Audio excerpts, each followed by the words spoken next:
El presidente López Obrador, en la mañanera de hoy, dijo unas declaraciones que han causado bastante revuelo. Yo diría que es positivo que se hable de estos temas. Vamos a ver exactamente lo que dijo y lo comentamos. Esta es una nota del Universal, evidentemente, y vamos a verlo. Imagínense en qué situación estaba el país. Llegó a hablarse de un narcoestado. Y yo, sinceramente, en ese entonces pensaba de que no era correcto clasificar de esa manera al Estado mexicano. Pero luego, con todo esto que está saliendo a relucir, pues sí, se puede hablar de un narcoestado, porque estaba tomado el gobierno. Quienes tenían a su cargo combatir a la delincuencia estaban al servicio de la delincuencia, mandaba la delincuencia, tenía una gran influencia de la delincuencia, era la que decidía a quién perseguir y a quién proteger. Entonces, sí, esto tiene que atenderse para que no se repita nunca, jamás. Tiene que haber una línea divisoria, una frontera entre autoridad y delincuencia. No mezclarse, que no haya contubernio, porque entonces estamos desprotegidos todos, nos quedamos en estado de indefensión, estamos en manos de la delincuencia. Entonces es un asunto que debe de seguirse tratando sin miramientos, sin protección a nadie, sin impunidad. Pues ahí están las declaraciones del presidente de la República.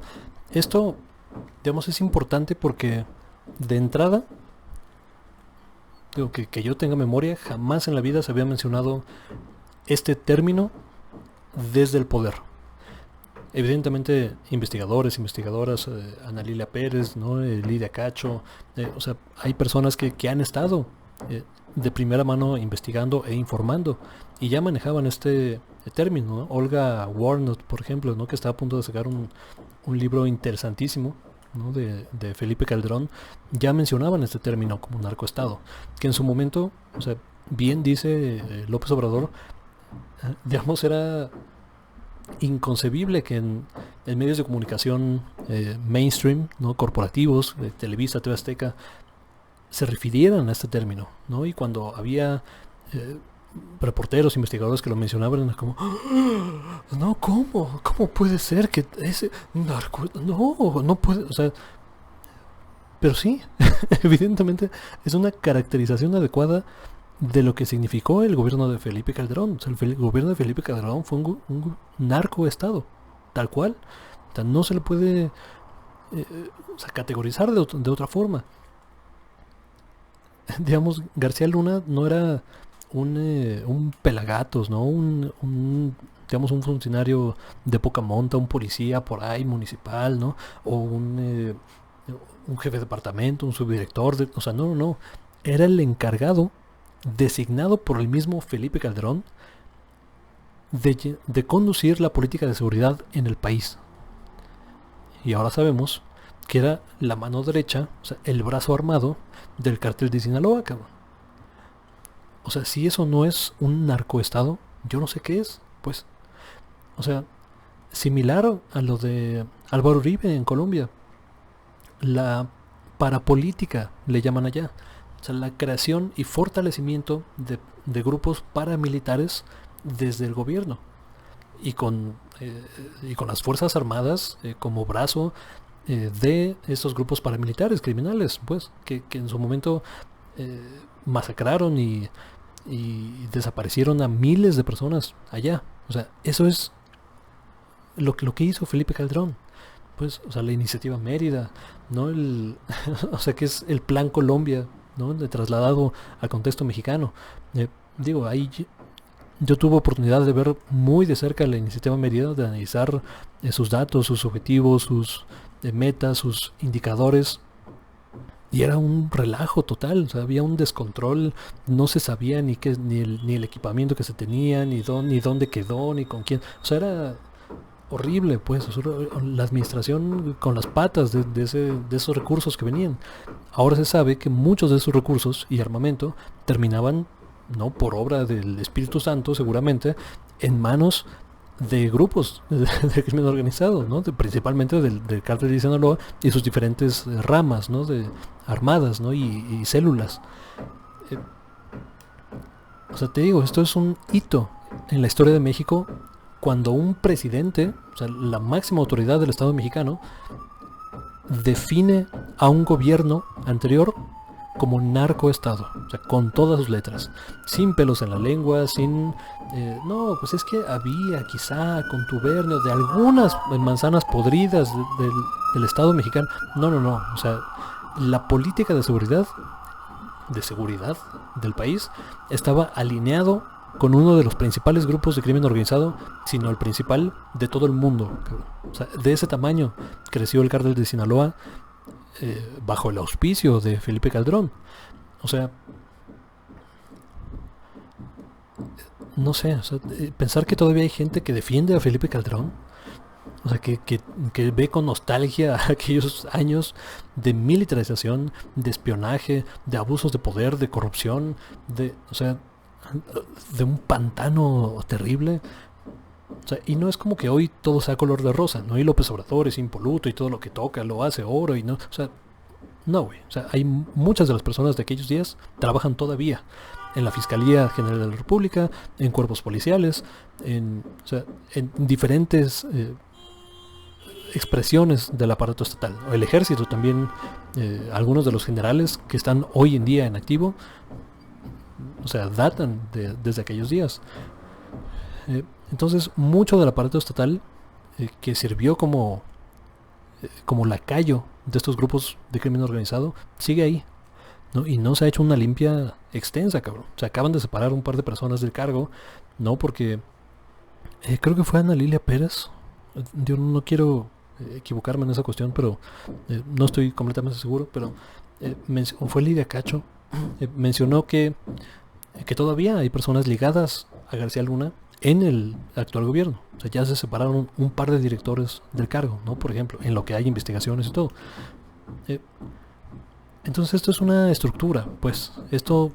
El tema de seguridad en México no es de buenos contra malos, no es de alguna organización, ¿no? De algunas personas o cabecillas, o si quitamos al presidente ponemos otro, ya, o sea, es mucho más complejo. Y tienen enramados, ¿no? Y raíces en todos los órdenes de gobierno. Digo, principalmente a nivel municipal, o sea, hay policías municipales que materialmente están cooptadas y reciben órdenes directas de grupos de crimen organizados, pero también a nivel estatal eso se da, ¿no? Y a nivel federal, digo, espero que cada vez menos, pero no me sorprendería que muchos de esos nexos sigan ahí. Digo, tenemos que cambiar de forma estructural la política de seguridad del país, y de esto hemos hablado muchísimo y seguiremos hablando porque sigue siendo, en mi opinión, la principal deuda de este gobierno de Andrés Manuel López Obrador. Ha incrementado la securitización del país, no la disminuyó. O sea, su promesa de campaña era abrazos no balazos, ¿no? Cambio de esquema a inteligencia. Se hablaba de que quizá podía llegar a la legalización, ¿no? de las drogas como un mecanismo de reducción de la violencia. Se hablaba de trasladar el tema de un problema de seguridad pública a uno de salud pública, que es lo correcto, o sea, es lo que se tendría que hacer. Pero se hablan de muchas cosas y en la realidad, o sea, hoy tenemos un ejército más grande que el que tenía Calderón y con muchas más atribuciones. O sea, tienen el negocio del aeropuerto de Santa Lucía, tienen el negocio de construcción de miles de cosas, ¿no? En todo el país. Tienen ahora la seguridad no solo la seguridad, porque eso ya era función de la Marina, de los puertos, sino la administración económica de los puertos. O sea, ¿De dónde creen que vienen y cómo creen que van no todo el comercio internacional? O sea, el 80% del comercio internacional es a partir de la vía marítima. Entonces no es poca cosa todo lo que se le está dando al ejército. No tienen facultades en migración ahora, tienen facultades en seguridad pública, o sea, ninguna de estas deberían tener. La Constitución es clarísima. Si no estás en tiempo de guerra, los militares a los cuarteles, cabrón. O sea, solo en caso de emergencia nacional, o sea, tendrían por qué estar en la calle. Y hay argumentos bastante sólidos para que en tiempos de COVID estén apoyando a las cuestiones de seguridad y de salud, y lo han estado haciendo. O sea, de verdad, no es nada en contra de las personas que están apoyando. O sea, su apoyo en materia de COVID es fundamental, y ha sido fundamental para que esto no sea una tragedia más grande de lo que ha sido. Sin embargo, o sea, esa es una cuestión, y la política de seguridad es otra cuestión completamente distinta. Y en la política de seguridad, en mi opinión, se ha estado fallando. Y las cifras ahí están. O sea, el 2019 fue más violento que el año más violento de Peña Nieto. O sea, que Calderón duplicó la violencia. O sea, tal cual. De cómo llegó a cómo la dejó, la duplicó. En la métrica que tú me digas. Enrique Peña Nieto siguió esa misma trayectoria, y este gobierno ha continuado la misma trayectoria. Se tiene que cambiar la política de seguridad. O sea, pero ya, cabrón. De cualquier... o sea, si no se cambia esta política de seguridad, seguiremos viendo cifras tristísimas como las que vemos en el país, y eso es algo que nadie debería querer buscar. Pero bueno, ¿qué opinan de las declaraciones de López Obrador? ¿Es un narcoestado lo de Calderón o no lo es? ¿Hay otra definición? ¿Añoran el regreso de Felipe Calderón? ¿Por qué? Yo de verdad no lo entiendo. O sea, quien quiera a México libre, o quien quiera el regreso de Calderón, o sea, yo no sé qué tienen en la cabeza. O sea, si no tienen un interés personal porque ese proyecto se cumpla, o sea, yo no sé quién podría querer el regreso de ese tipo de política en nuestro país. Pero bueno, lo voy a dejar hasta aquí. Muchas gracias por ver. Aquí siempre dejo videos para que puedan ver y suscribirse y compartir y toda la cuestión, darle like. Y muchas gracias por eso. Nos vemos hasta la próxima.